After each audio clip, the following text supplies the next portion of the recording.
All right, guys, I'm going to show you all real quick how to create a block. First of all, come right here into My Blocks, uh, make a block, and let's just call this test block.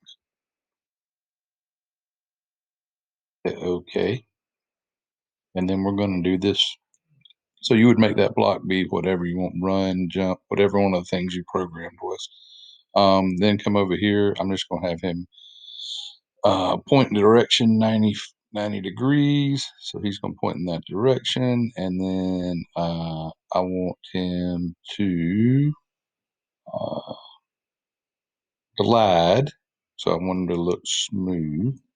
Um, and I want him to stay with the same Y. So I'm just going to move in the X direction. Um, so I'm going to come right here and say motion and glide 1 second, 2, and I don't want it to be 1, but let's make it 0.25. And let's say I want him to go whatever the current X position is.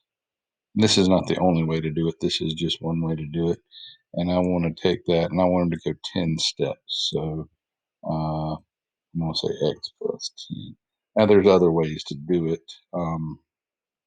This actually works out better for jumping. But now what I wanted to show you, if I just click this block, he's going to do his little thing. So every time I click it, so you don't have to run the whole program to test it. You can just do that. So what you need to do is just try to get as many of these in place, and then we can troubleshoot it.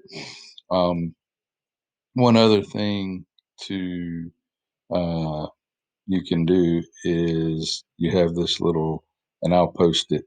Um, I'll post a screenshot of it with the thing, but I'll show you how to do the costume change in a screenshot on the other video or on the on the assignment. I'll just give you the code so you can work on how to change the costume as we go along. But just work on that today, and I hope to be back tomorrow as soon as everybody's sort of recovered. But miss y'all, and I hope you're doing good. Thanks.